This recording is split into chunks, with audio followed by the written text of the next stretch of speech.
ክርስቶስ ነው የሚባለው ቃል ሰው ክርስቶስ ክርስቶሎጂ ነው የሚባለው ይሄ አምላካዊ የሆነው ማንነቱ ሰዋዊነቱ ወስዷል ሰው ሆኗል የሚል The problem they had was they weren't very good at describing how the two natures could be combined. ችግሩ የነበረው እነዚህ ሁለት ባህሪያቶቹ እንዴት በአንድነት ሊኖሩ ይችላሉ የሚለው ማብራራት ላይ ብዙም ጎበዝ አልነበሩም They didn't know how to describe it. እንዴት አድርገው ማብራራት እንዳለባቸው አያውቁም እዚህ ጋር ያሉትን ስዕሎች And that laid them open to a criticism that they had divided Jesus into two. እና እነሱ የተነሳባቸው ተቃውሞ ምን የሚለው ከዚህ የተነሳ ኢየሱስ ክርስቶስን ወደ ሁለት ማንነት ከፋፍለውታል የሚል The Alexandrians said, "You Antiochenes, you've got two people stuffed inside Jesus." አንጾኪያ ሰዎች አንጾኪያ ምርት ያላችሁ ሙራን ተታስቡት ኢየሱስ ክርስቶስ ውስጥ ሁለት ሰዎች አሉ አንድ አምላክ ነው አንድ ሰው አለ ሁለት ማንነቶች አሉ ሁለቱ ደግሞ በሆነ አካል ውስጥ ተወሽቆ ነው ያለው ብላችሁ And the Antiochenes said, "No, that's not what we mean." አንጾኪያው ደግሞ እኛ እንደዚህ አላለም እንደዚህ አይደለም እናንተ ደግሞ አይደለም ብለው ይከራከራሉ The problem with you Alexandrians is you don't believe in the real humanity of Jesus. የእናንተ የእስክንድርያ ትምህርት ቤት ሙራን ችግራችሁ የኢየሱስን መለኮትነት ብቻ ነው ታፈቁት ሰውነቱን ትክዳላችሁ How can Jesus save us if he's not fully human? እንዴት ነው ኢየሱስ ታዲያ የሚያድነን ፍጹም ሰው ካልሆነ ብለው ይጠይቃሉ And the Alexandrians said, no, we're not saying Jesus isn't human. It's just that the most important thing is his divinity. That controls everything. His human mind is not as important. እና አሌክሳንድሪያችን ትምህርት ቤቶች ደግሞ እንዲህ ብለው ነው የሚመልሱት እኛ የኢየሱስ ሰውነትን አልካድንም የኢየሱስ ሰውነትን በድነታችን ውስጥ ያን ያክል ትልቅ ቦታ የሚሰጠው ሳይሆን አምላክነቱ ነው ትልቅ ቦታ የሚሰጠው ነው ያለው We Alexandrians, we don't divide Christ in two like you Antiochenes do. እናንተ አንጾኪያውያን እንደምታደርጉት እኛ ኢየሱስ ክርስቶስን ሁለት ቦታ እንከፍለው ሁለት አካላት እናደርጋቸው ስለዚህ ሁለቱም እርስ በርሳቸው ይከራከሩ ነበር ማለት ነው Words again. Yeah, finding the right words, finding the right picture.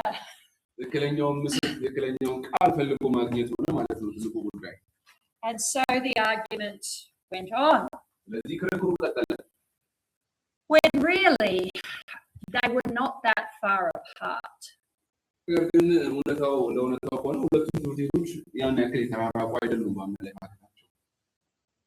They both recognized divinity and humanity in Jesus.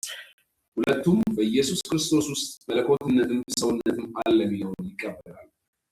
that Jesus is a single person.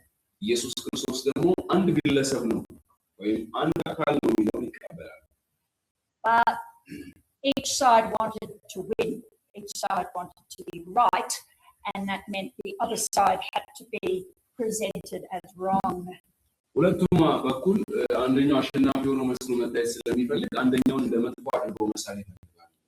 This was not the church's finest hour.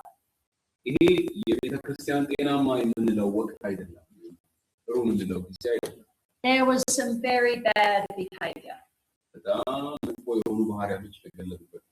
Name calling, accusations of heresy, politics. ሰዎችን በተለያየ ስም መጥራት መክሰስ እና ደግሞ መናፍቃን ብሎ መጥራትና ሌሎች ነገሮች ይተያዩበት ወቅት Trying to present the opponents in the worst light. ስለዚህ በሚችሉት መልኩ የነሱ ተቀናቃኞች በሙሉ መጥፎ አድርገው መሳል ነው Meanwhile, there were some heresies that grew out of the extreme versions of both positions.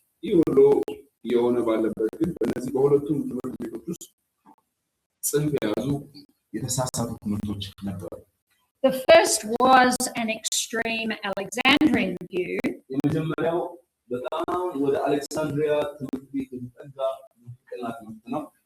This was put forward by a guy called Apollinarius.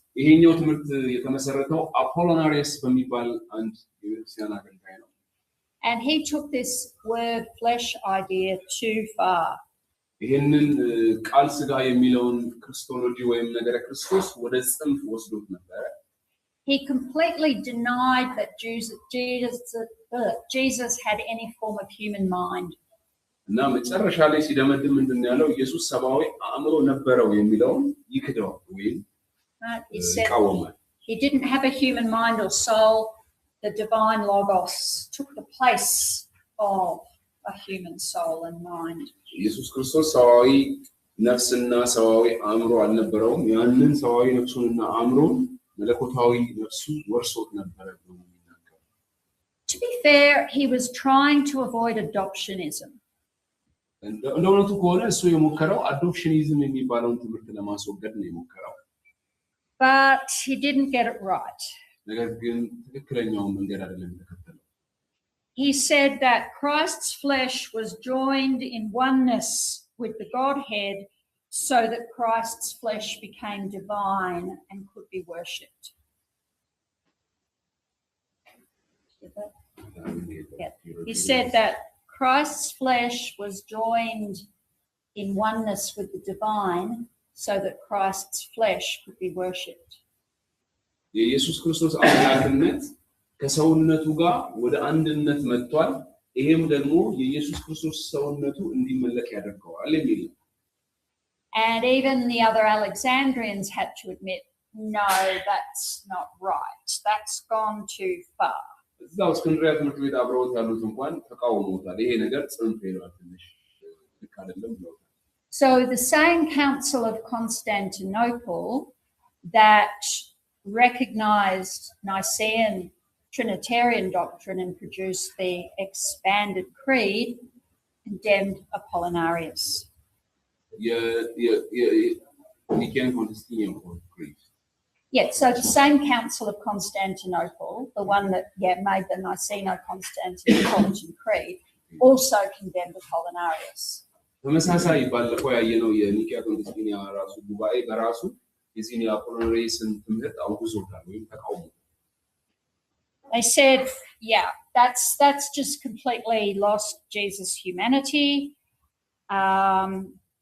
and that's a mistake. ይሄ ሙሉ ለሙሉ የኢየሱስን ሰውነት የካደ ስለሆነ ይሄ ስህተት ነው ብለው ተቃውሞታል። But that still didn't settle all of the arguments. ይሄ ነገርም በራሱ ሁሉንም ክርክር አልፈታውም ወይም ደግሞ መልሱን አልሰጠንም። The Cappadocian fathers, who did so much for the doctrine of the Trinity and particularly the Holy Spirit, also had something to say about this. በስላሴ ላይ እንዳየነው እነዚህ የቀጰዶቅያ አባቶች ደግሞ ስለ መንፈስ ቅዱስ የሰሩት ትልቅ ስራ ቢኖርም ኢየሱስንም በሚመለከት ያስተማሩት ትምህርት ነበር። They would be described as Antiochene in their thinking. በአስተሳሰባቸው የአንጾኪያ አይነት አስተሳሰብ ያላቸው ናቸው። Gregory of Nazianzus famously said, what has not been assumed, what has not been taken on, has not been saved. እሱ ብዙ ጊዜ በሚታወቀው ያልተዋሃደው ሊታደስ አይችልም። ስለዚህ ከእግዚአብሔር ጋር የተዋሃደው ግን ድኗል። ሰውነቱ ከአምላክነቱ ጋር ከተዋሃደ ድኗል የሚል አመለካከት ነው ያለው። Only what has been united with the Godhead can be saved. So that must mean the whole human nature, mind, soul, body. ስለዚህ ሙሉ ማንነቱ ሰውነቱም ይሄ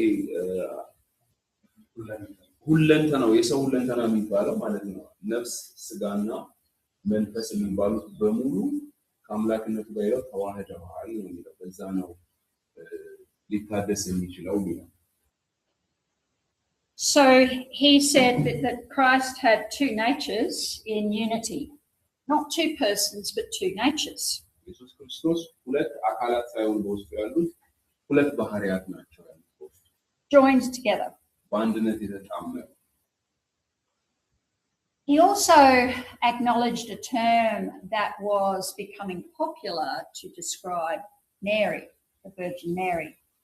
ሌላኛው ደግሞ እሱ የተጠቀመው ቃል የማርያም የድንግል ማርያምን ለመጥራት የተጠቀመበት ስም ነው። Theotokos.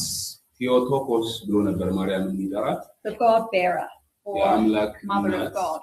የአምላክ እናት ብሎ ነው ማርያምን የሚጠራት። Because the idea behind this word was that the person conceived in Mary's womb was the incarnate Son, was God become human. Okay? Okay. And that occurred at conception, not any other time. በማርያም ማህፀን ውስጥ የተጸነሰውና የተወለደው አምላክ የሆነው ራሱ እግዚአብሔር ራሱ ስለሆነ እሷ የአምላክ እናት ተብላ መጠራት አለባት ብሎ ያምን ነበር። Which is okay, but it could be understood differently. ምንም ችግር ላይኖረው የሚችል ይመስላል፣ ነገር ግን በተሳሳተ መንገድ ልንረዳው እንችላለን የአምላክነት የሚያመጣው ማለት ነው። Because she's bearing a man who is the God in flesh. She's not just bearing God. So again, this is a word which is useful if you understand what is meant, but you could make it mean something else. አንዱ በተሳሳተ መንገድ ልንረዳበት የምንችለው ማርያም በማህፀኗ ውስጥ የተሸከመችው አምላክ ብቻ የሆነውን ኢየሱስ ሳይሆን አምላክን ሰው የሆነውን ኢየሱስ ነው። ስለዚህ የአምላክ እናት የሚለው መግለጫ በራሱ የተሳሳተ ትርጓሜ ሊሰጠው ይችላል የሚል። And then Gregory of Nyssa tried to explain things. He said, well, the Godhead entered into and controlled the humanity. So he called Jesus the God-receiving man.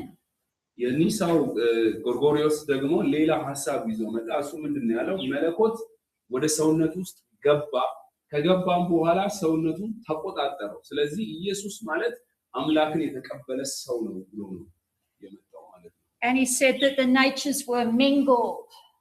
እነዚህ ባህሪያቶቹ ደግሞ ተቀላቅለዋል ብሎ ይላል። እርስ በርሳቸው ተቀላቅለዋል። What does that mean? Does that mean this? ይሄ ማለት ከታች ነው ያለው የትኞቹ ናቸው እሱን የሚገልጸው? So the Cappadocians, who were very good at finding the right words to describe the Trinity, are not doing such a good job of finding good words to describe the two natures of Jesus. እነዚህ አባቶች የቀጰዶቅያ አባቶች የሥላሴን ላይ መንፈስ ቅዱስን በሚመለከት ጥሩ ቃላቶችን በማምጣት መፍትሄ ቢያቀርቡ በነገረ ክርስቶስ ላይ ግን ምንም የተሻለ ሐሳብ ማምጣት ይችላል። But Gregory did insist that Christ had a real human will distinct from the divine will. ነገር ግን ሌላኛው የኒሳው ግሪጎሪ የሚያስበው ምንድነው? ክርስቶስ ይሄ የክርስቶስ መለኮታዊ ፈቃዱ ከሰብአዊ ፈቃዱ የተለየ ነው። ነገር ግን መለኮታዊ ፈቃዱ ሁሉ ጊዜ የበላይ ነው። የመለኮት ፈቃዱ ይበልጥበታል ከሰውነት ፈቃዱ የሚል። And he drew on Matthew 26 for this, where Jesus in the garden prays, not my will, but yours be done. ለዚህ ማስረጃ የሚያቀርበው በማቴዎስ ወንጌል ምዕራፍ 26 ቁጥር 39 ላይ በጌቴስማኒ ኢየሱስ የኔ ፈቃድ ሳይሆን ያንተ ፈቃድ ይፈጸም ያለበት። So the Cappadocians didn't quite come up with a formula that everybody agreed on. The words were still not very clear. እዚህ ጋር በእነዚህ አባቶችም የመጣው ሐሳብ ያን ያክል ብዙዎች ተቀባይነት አላገኘም፣ በብዙዎች ዘንድ ግልጽ ስላልነበረ ማለት ነው። So the two theologians that are regarded as really forming classic Antiochene theology are Diodor and Theodore. በጣም የተሻለ የሚባለውን የአንጾኪያ ነገረ ክርስቶስ የመሰረቱት ዲዮዶር እና ቴዎዶር የሚባሉ ሁለት የስነመለኮት አባቶች ናቸው። We only have a few fragments of what Diodor wrote. ዲዮዶር የጻፈው የተወሰኑ የጽሑፍ ቅርጫቢዎች ነው ማስረጃዎች ያሉ። We have more sources that describe what Theodore wrote, but mostly they are criticisms of his enemies, so it's a little hard to be sure that's what he really taught. ስለ ቴዎዶር ብዙ ተጽፏል። አብዛኞቹ ግን እሱን ከሚቃወሙ ሰዎች የተጻፈ ስለሆነ በትክክል እሱ ምን እንደሚያስብ በእርግጠኝነት ማወቅ አንችልም ከነዚህ ጽሑፎች ተነስተን። Because at this time, the fight was so nasty that everybody had enemies in the church. በዚህ ጊዜ ቤተክርስቲያን ውስጥ ግጭቱን በጣም አስቀያሚ ነበር፣ ምክንያቱም ሁሉም ሰው ጠላቶች ነበሩበት። But we believe that these two both taught that Jesus had two natures, fully divine, fully human. ኢየሱስ ክርስቶስ መለኮታዊና ሰብአዊ የሆኑ ሁለት ባህሪያት አሉ ቢለውን that there wasn't this sort of transfer of properties from one to the other. አንዱ ወደ አንዱ ግን የመለኮታዊ ባህሪው ምንም አይነት የባህሪ መለዋወጥ አለ ብለው አያምኑም። አንዱ ወደ አንዱ ተሻግሯል። That the Logos is in Jesus but does not replace his human soul. He had a real human soul. ቃሉ በኢየሱስ ውስጥ አድሯል እንጂ የሰውን ነፍስ ተክቶታል ብለው አያምኑም። የሰውን ነፍስ አለው፣ መለኮታዊ ነፍስ አለው። And it was the human soul and body of Jesus that died on the cross. በመስቀል ላይ የሞተው ደግሞ ያ የኢየሱስ ክርስቶስ ሰብአዊ ነፍስ እንጂ መለኮታዊ ነፍሱ አይደለም ብለው ያምናሉ። He took not only a body but a complete man, composed of a body and an immortal soul. ስጋን ብቻ ሳይሆን ከስጋና ከማይሞት ነፍስ የተዋቀረ ፍጹም ሰው ነው ኢየሱስ ነው። Not two sons. Not two sons, but a single person with a unified.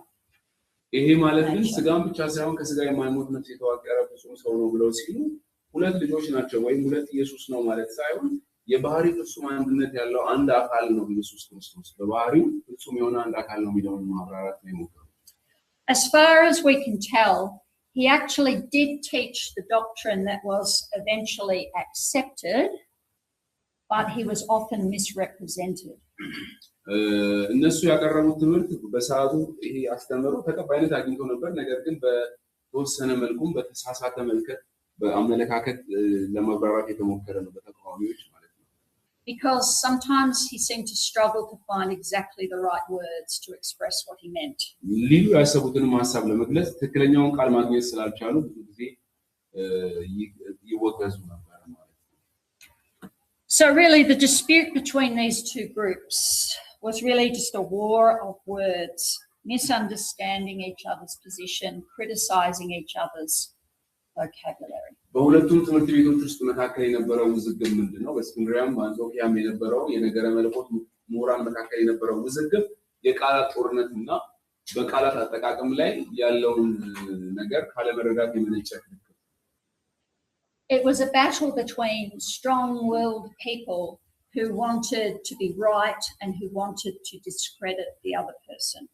ስለዚህ እዚህ ጋር የግለሰቦች ፍልሚያ ነው። አንዱ ወገን በሌላኛው ላይ ጉድለት ይፈልጋል፣ እንደ ስህተት አድርጎ ሊያስቆጥረው ይፈልጋል። ስለዚህ ይበልጥ ጽንፈኛ አድርጎ የስህተት አስተማሪ ነው ብሎ አጉልቶ ማሳየት ስለሚፈልግ ከፍተኛ የሆነ የቃላት ጦርነት ነበር። Really, they were arguing for the same thing, but they wouldn't admit it. ለተመሳሳይ ነገር እንኳን እየተከራከሩ መቀበል አይፈልጉም። ተመሳሳይ ሐሳብ እያወሩ እርስ በርስ መቀባበል አይፈልጉም። And as we said, the Alexandrians accused the Antiochenes of dividing Christ in two, and the Antiochenes accused the Alexandrians of dismissing the real humanity of Christ. ለዚህ ነው የእስክንድርያ ወገኖች የአንጾኪያ ወገኖችን ይከሳሉ፣ ክርስቶስን ለሁለት ከፍላችኋል በማለት። የአንጾኪያ ወገኖች ደግሞ የእስክንድርያ ወገኖችን የክርስቶስን እውነተኛ ሰውነት አሳንሳችኋል በማለት ይከሷቸዋል። Perhaps they would still be arguing today, if not for another controversy. ሌላ ውዝግብ ባይነሳ ኖሮ እስከዛሬ ድረስ በዚህ ጉዳይ እየተከራከሩ ይቀጥሉ ነበር። This is the controversy about the teachings of Nestorius. ሌላኛው ውዝግብ ያስነሳው የኒስጥሮስ ውዝግብ ነው። ኒስጥሮሳውያን ያስነሱት ውዝግብ ነው። So Nestorius had been a disciple of Theodore and held to the Antiochene view. ኒስጥሮስ የቴዎዶር ደቀ መዝሙር ነው። ቴዎዶር በአንጾኪያ የነበረ ትምህርት ቤት ነው። ስለዚህ የአንጾኪያን አስተሳሰብ የተከተለ ሰው ነው። At this time, to be the Bishop of Constantinople was like being the head bishop over the whole Eastern Church. That was seen as the most important see. Constantinople. Yeah. And Nestorius was appointed bishop of Constantinople. በኮንስታንቲኖፖል የነበረው ጳጳስ ብዙ ጊዜ የምዕራቡን ቤተክርስቲያን የሚቆጣጠር ስለነበረ በዛን ሰዓት እንደ ትልቅ ስልጣን የሚታይ ነበር። ነገር ግን በዛን ሰዓት Nestorius was the pope there. Yes. Nestorius ደግሞ እዛ የነበረ ጳጳስ ነበር። በዚህ በኮንስታንቲኖ የነበረ መሪ ነበር ጳጳስ። The bishop in Alexandria, whose name was Cyril, was furious that an Antiochene had been made bishop of Constantinople. በዚህ ጉዳይ ላይ በእስክንድርያ የነበረው ካርል የሚባለው ጳጳስ ደግሞ በእስክንድሪያ ጳጳስ በመሾሙ በጣም ተበሳጭቷል በዚህ ጉዳይ ስለዚህ ይቀናበት ነበር እንዴት ሊሾሙ ቻሉ ብሎ ማለት ነው So Nestorius was effectively his boss በእንደዚህ አካሄድ ከሄድን ኔስቶሪዮስ ደግሞ የሱ አለቃው ነው ማለት ነው በአንጾኪያ ለነበረው በእስክንድሪያ ለነበረው ጳጳስ ማለት ነው And Cyril and the Alexandrians said, no, that's not right. We're the ones with the right doctrine. We're the most important. We should have an Alexandrian bishop in Constantinople. ስለዚህ በእስክንድሪያ የነበረው ጳጳስ ደግሞ እኛ እሱ ከአንጾኪያ ወገን ስለነበረ እኛን የተሻለ ትምህርት ያለን የተሻለ አመለካከት ያለን ስለዚህ እዛ በኮንስታንቲኖፖል ጳጳስ ሆኖ መሾም ያለበት ከእስክንድሪያ ከኛ ትምህርት ቤት ነው ይከራከራል We need to find a way to get rid of him. ስለዚህ እሱን የምናስወግድበትን መንገድ መፈለግ አለብን ይል ነበር Now Nestorius didn't help matters because he began to favor Antiochenes and do a little bit of persecuting of Alexandrians. ንስጥሮስም የአንጾኪያ ወገኖችን ይደግፍ ነበር እስክንድሪያ ወገኖችን ደግሞ የተወሰነ ለማሳደድ ይሞክር ነበር So that made the Alexandrians even angrier. ይሄ ደግሞ የእስክንድሪያ ወገኖችን በጣም አስቆጥቷቸው ነበር So they set a trap. ለዚህ ወጥመድ አዘጋጁለት ማለት ነው They knew that Nestorius would have a problem calling Mary the Theotokos. ንስጥሮስ በራሱ ማርያምን የአምላክ እናት ብሎ ይጠራልና ይሄንን እንደ አንድ ችግር አድርገው በመውሰድ እሱን ችግር ውስጥ ለመክተት ነው የፈለጉት They knew he would want to argue, yes, God, but also human. ስለ ክርስቶስን ቢከራከር አው ኢየሱስ አምላክ ነው ግን ሰው ነው ብሎ ሊከራከር እንደሚችል ያምናሉ But the people liked to call Mary the Theotokos. ህዝቡም ደግሞ ማርያምን የአምላክ እናት ብሎ መጥራቱን ይቀበሉታል ይወዳሉ Because at this time there was a growing devotion to Mary. ምክንያቱም በዚህ ጊዜ የተወሰነ ለማርያም ቦታ የመስጠት ጊዜ ነበር ቦታ እየሰጡ ነበር በህዝቡ ዘንድ በቤተክርስቲያን And if Nestorius argued against the term Theotokos, he would become very unpopular, and they could also argue that he denied Jesus' divinity. ስለዚህ እነሱ ወጥመድ ውስጥ ሊከቱት የፈለጉት ምንድነው በሆነ መንገድ ኔስቶሪዮስ የአምላክ እናት የሚለውን ቃል መቃረን ከጀመረ ህዝቡ አይቀበለውም አብዛኛው ህዝብ ይህንን ስም ስለተቀበለ የአምላክ እናት የሚለውን ተቃውሞ ከመጣ ስለዚህ አምላክ እናት የሚለውን ደግሞ ከተቃወመ የኢየሱስ ክርስቶስን አምላክነት ወደ መቃወም ይመጣል የሚል ድምዳሜ ነበራቸው It's a little like when the Pharisees said, Jesus, is it lawful to pay taxes to Caesar or not? We can get in whichever way he answers. ልክ እንዴት አይነት ነው ኢየሱስን ለማጥመድ እንደጠየቁት አይነት ነው ኢየሱስን ፈሪሳውያን መጥተው ለቄሳር ግብር መክፈል ትክክል ነው አይደለም ትክክል ነው ይሉና አይደለም ቢልም እንይዘዋለን የሚል የወጥመድ ጥያቄ ያዘጋጁለት ማለት ነው But Nestorius was not as smart as Jesus. ነገር ግን ኔስቶሪዮስ እንደ ኢየሱስ ብልህ አልነበረም Nestorius walked into the trap. ስለዚህ ሄዶ ወጥመዳቸው ስር ነው የገባው ማለት ነው They said, Nestorius, should we call Mary Theotokos, Mother of God? ኔስቶሪዮስን ጠየቁት ማርያምን የአምላክ እናት ብለን መጥራት አለብን ወይ ብለው ጠየቁት And Nestorius said, yes, as long as you also call her the man bearer, or maybe it would just be better to call her the Christ bearer, so that we're acknowledging both. ያው አምላክ እናት ካልን ሰውነቱንም እንዳንክድ ስለሚያስቸግር የአምላክ እናት የሚለውን ብቻ ከመጠቀም የክርስቶስ እናት ወይም የሰው ልጆችም እናት የሚል ተጨማሪ ስም ብንሰጣትም ይሻላል አለ And Cyril of Alexandria went, gotcha. You've just denied the divinity of Christ. Yes.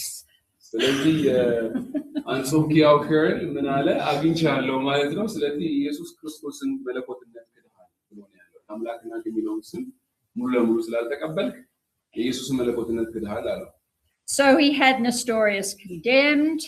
He appealed to the Bishop of Rome, who sided with Cyril, not really understanding the politics. በዚህ ምክንያት ወደ ሮም ወደሚገኘው ጳጳስ እንዲወሰድ ተደረገ ምክንያቱም ኢየሱስን አምላክነት ክደዋል ነገር ግን ይሄንን ጉዳይ በጥልቀት የማይረዱ ነበሩ በሮም የነበሩ ጳጳስ They held a council at Ephesus where Nestorius was condemned and removed. በዚህ ምክንያት በኤፌሶን ጉባኤ ያካሄዱ በ431 ዓመተ ምህረት ንስጥሮስን አወገዙት ከስልጣኑ የሚነሳ ብለው ከስልጣኑ ተነሱት ማለት ነው። So Cyril has become the most powerful voice in this controversy. በዚህ ምክንያት እስራኤል የሚባለው የአንጾኪያው ጳጳስ ታዋቂ ሆነ ማለት ነው። Now, the heresy that is called Nestorianism is attributed to Nestorius, but it doesn't seem that Nestorius actually believed that heresy. ይሄ የንስጥሮሳውያን ኑፋቄ የሚባለው ትምህርት በሱ ስም ነው የተሰየመው። ነገር ግን እንደ እውነቱ ከሆነ የንስጥሮስ የሚባለው ጳጳስ ይህንን ትምህርት አይቀበለውም ነበር። በሱ ስም እንዲሰየም የተደረገውን የሐሰት ትምህርት ማለት ነው። So Nestorius was trying to argue that the two natures of Christ remain distinct and unaltered in the union in becoming Jesus. ንስጥሮስ የሚያምነው ምንድነው? የኢየሱስ ክርስቶስ አምላክነትና የኢየሱስ ክርስቶስ ሰውነት ሁለቱ ሳይዋሃዱ አንድ ላይ ይኖራሉ ብሎ ያምናል። And that all the human aspects of Jesus are attributed to his human nature and all the divine aspects to his divine nature. ስለዚህ አምላካዊ ባህሪያት በሙሉ ለአምላካዊ ማንነቱ ይውላሉ፣ የሰው ባህሪያትም ደግሞ እንዲሁ ለሰው ማንነቱ ይውላሉ ማለት ነው። ፍጹም ሰው ፍጹም አምላክ የሚል ማንነት ያለው። But Cyril argued that this was not good enough, that was not a proper union of the natures. ይሄ ሲሪያል የሚባለው የአንጾኪያው ጳጳስ ግን ይሄ ሐሳብ ልክ አይደለም፣ በቂ አይደለም ብሎ ይከራከር ነበር። He said if not for the incarnation, if not for the word, then Jesus wouldn't have existed. His human nature wouldn't have existed on its own. የኢየሱስ ክርስቶስ አምላክነትና የኢየሱስ ክርስቶስ ሰውነት በግሉ በራሱ የሚኖር ከሆነ ብቻውን የሰብአዊ ማንነቱ ብቻውን ሊኖር አይችልም ነበር። አምላክነቱ ባይኖር ብቻውን ሰውነቱ ለብቻው በራሱ መኖር አይችልም። Now, if at this stage you're thinking it's too late in the afternoon for this, I really don't understand what they're arguing about, you're right. አሁን እናንተ ሰዓቱ በጣም ይሏል ደክሞናል ይሄንን ክርክር ለመረዳት ይከብደናል እያላችሁ ከሆነ እረዳችኋለሁ። እነሱ የሚያወሩት ሐሳብ የተወሰነ ያወዛግባል። Just, yeah. So it was getting nastier and nastier. ይሄ ነገር በጣም አስቀያሚ እየሆነ ነው የመጣው ክርክራቸው። So the Eastern Emperor called the Council of Ephesus in 431. ምስራቁ የነበረው ንጉሠ ነገሥቱ ወደ ጉዳዩን ለመወሰን በኤፌሶን ጉባኤ ጠራ ማለት ነው። Just to try and sort this out. ይህንን ነገር ለማስተካከል ጉባኤ ጠራ። And Cyril and the Alexandrians arrived first. እና በዚህ ጉባኤ ላይ ቄርሎስና የእስክንድርያ ወገኖች ቀድመው ወደ ስብሰባው ደረሱ ማለት ነው። Most of the Antiochenes hadn't arrived yet. በዚህ ጊዜ ከአንጾኪያ የሚመጡ ወገኖች አርፍደው ነበር የመጡት። ቀድመው እነዚህ የእስክንድርያ ጳጳሶች ነው የገቡት። So they started the conference. ስለዚህ ቶሎ ብለው ኮንፈረንሱን አስጀመሩ። And finished the conference. ከዛ ኮንፈረንሱን እነሱ ሳይመጡ ጨረሱና እነሱን አወገዟቸው ማለት ነው። Before the Antiochenes arrived. እነሱ ከመድረሳቸው በፊት ውሳኔውን ጨርሰው እነሱን አወገዟቸው።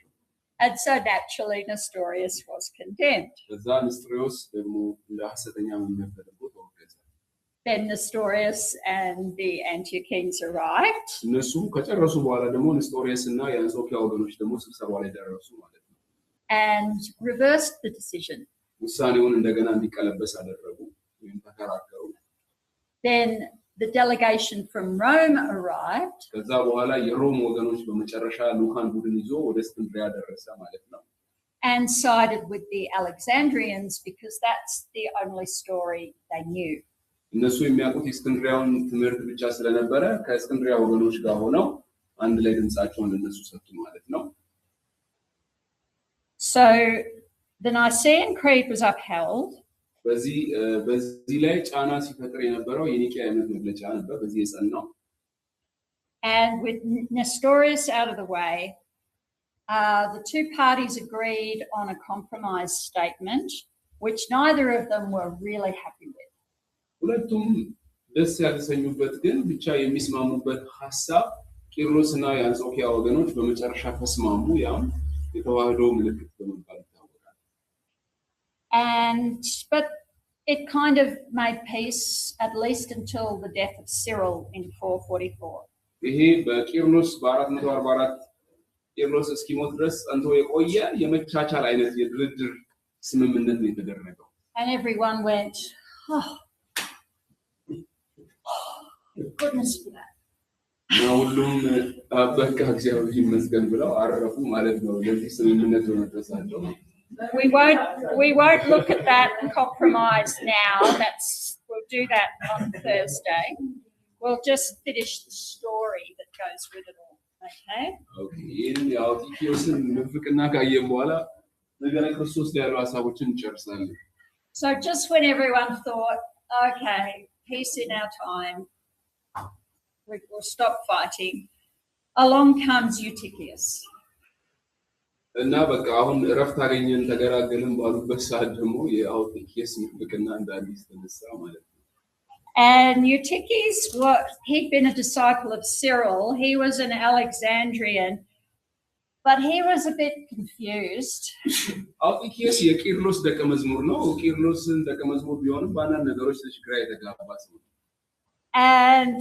by trying to add even more explanations and new ideas he made everything worse የቄርሎስን እንትኖች ቃላት አጠቃቀም ላይ ተጨማሪ ማብራሪያዎችን እየጨመረ የነበረውን ነገር ይበልጥ ግራ አጋቢ ያደረገው ማለት ነው he decided there was no real humanity in Christ at all በመጨረሻም በኢየሱስ ውስጥ ትክክል የሚባል ወይም እውነተኛ ሰዋዊ ማንነት የለም ብሎ ነው ድምዳሜ ላይ ደረሰው it was totally absorbed into his divinity ሙሉ ለሙሉ በመለኮትነቱ ሰውነቱ ተውጧል ብሎ ነው well he had his supporters but overall he was condemned in 448 የተወሰኑ ደጋፊዎች ነበሩት ነገር ግን እሱ በ448 ዓመተ ምህረት በቆስጠንጢንያ በተካሄደ ጉባኤ ተወግዟል ማለት ነው one of his supporters though was the new bishop of Alexandria ከሱ ጋር አብሮ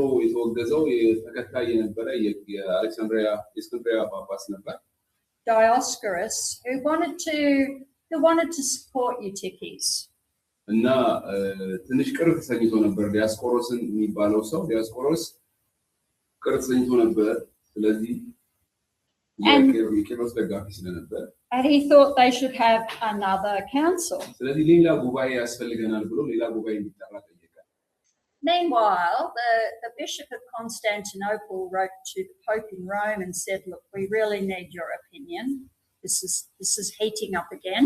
የቆስጠንጢንያው ፓትርያርክ የሮሙ ጳጳስ ጠየቀው ሊዮንን ማመለካከቱ ምን ሊሆን እንደሚችልና ይሄንን ነገር ማየት እንዳለበት መጠራት እንዳለበት ጠየቀው So the Pope, whose name was Leo, responded with what has become known as his tome. Tome it's just a formal piece of writing ስለዚህ ሌዮ የነገረ ክርስቶስን የሚያጠቃልለውን ቶም የሚባል ጽሑፍ አለ የሱ ጽሑፍ ቶም በመባል ነው የሚጠራው ይሄንን ቲኦኤም የተሰኘው ጽሑፍ በመላክ ነው ምላሽ የሰጠው ለዚህ ጉዳይ ማለት ነው አንድ ጽሑፍ ጽፎ ቶም የሚባል ጽሑፍ እሱን ጽሑፍ ልኮ ነው ምላሽ የሰጠው It was a nice straightforward summary of what the Western Church believed based on what Tertullian had written Tertullius ከጻፋቸው ነገሮች ተነስተው የምዕራብ ቤተክርስቲያን ምን እንደሚያምን ነው እሱ የጻፈላቸው But a synod was called in Ephesus which came to be known as the robber synod or the criminal synod በ449 ዓመተ ምህረት በኤፌሶን ጉባኤ ወይም ሲኖዶስ ተጠርቶ ነበር ይህንን ሲኖዶስ ግን ብዙዎች የወንበዴዎች ሲኖዶስ ነው ብለው ይጠሩታል Dioscorus refused to have Leo's tome read he approved of Eutychius rejected the previous compromise and condemned the Antiochenes. ስለዚህ በዚህ ላይ ዲዮስቆሮስ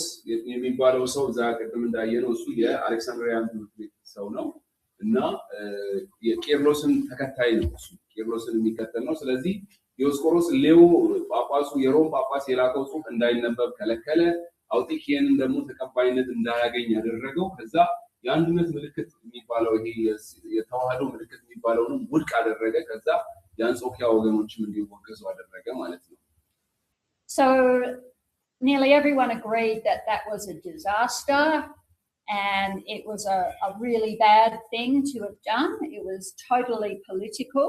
ይህ ነገር ፖለቲካዊ እንደሆነ ብዙዎች ተቃወሙ። ፖለቲካዊ ሐሳብ ያለበት ነው በሚል በብዙዎች ዘንድ ተቀባይነት አላገኘም።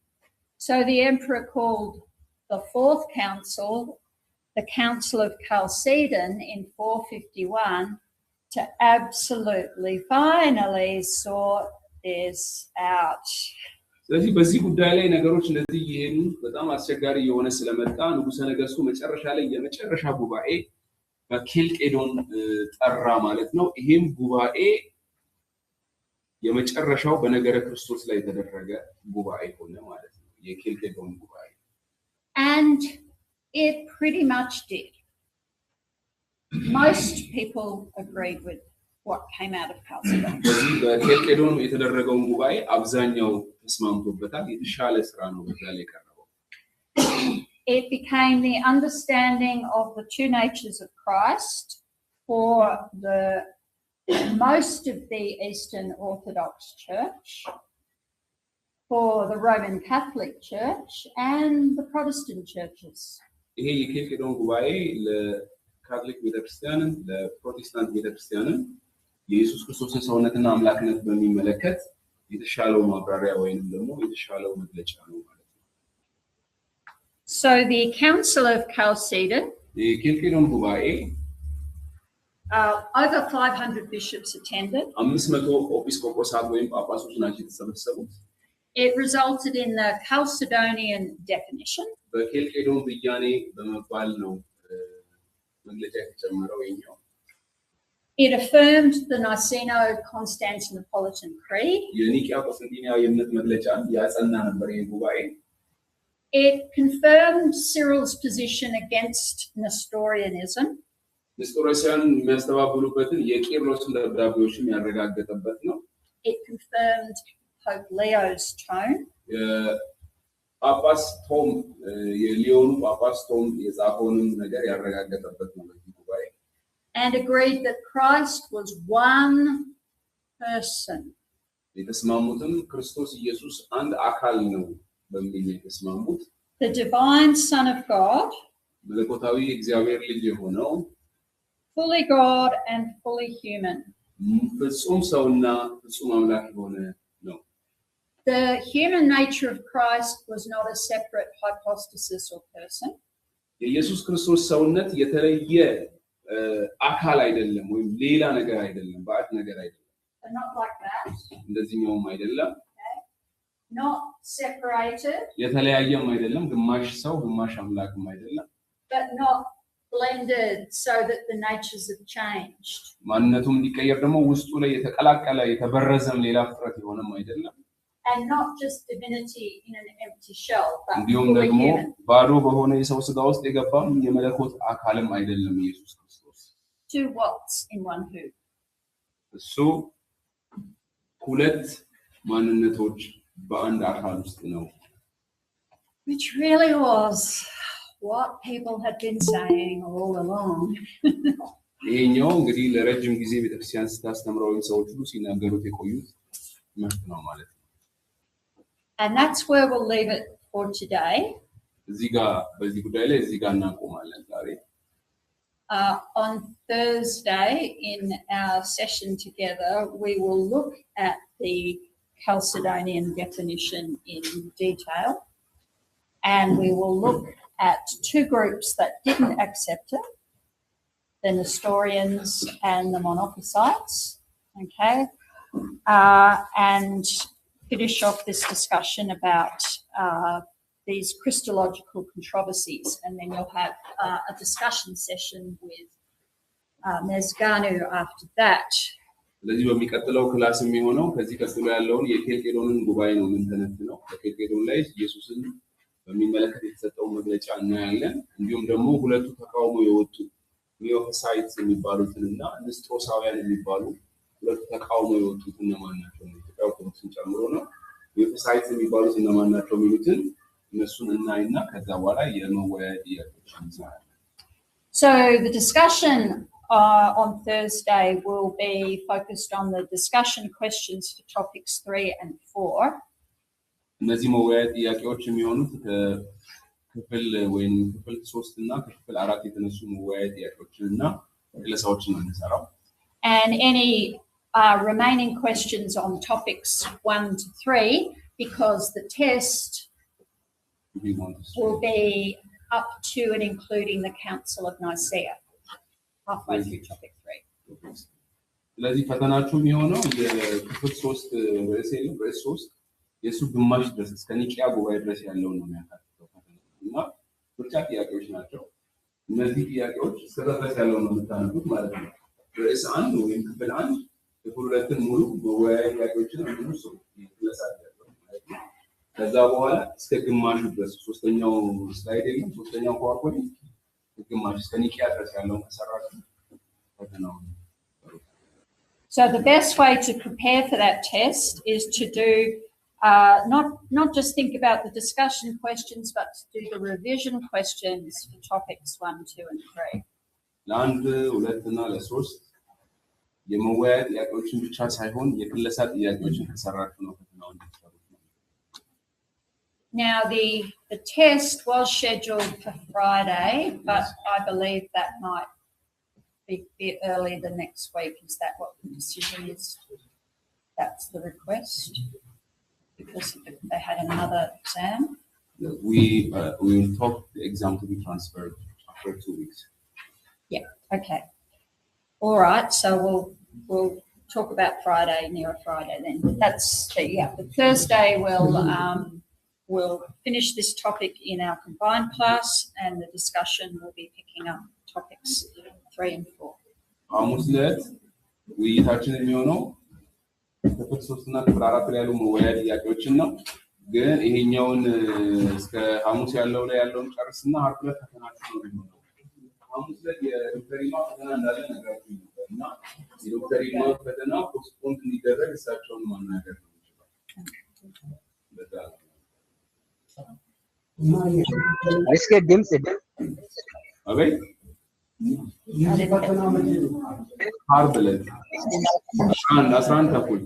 Are there any final questions? ጥያቄ ካለ ማንሳት ትችላላችሁ። ማን ነበር ኦንላይን ላይ ጥያቄ ነው? አሁን ተናገራችሁትን ድምጽ እየተቆራረጠ ስለሆነ ነው ለኔ ድምጽ ኦኬ ሲቆራረጥ ነበር። ኦሬዲ አሁን ጨርሰናል። ፈተና ዓርብ ዕለት ስለሚኖር እናንተ ኦንላይን ያላችሁ ኢሜል ላኩልን ብለናል። ኢሜላችሁ አባይኔ ነኝ። እሺ አባይኔ ላክ በቃ ኢሜል። All right. Thank you everybody. Thank you.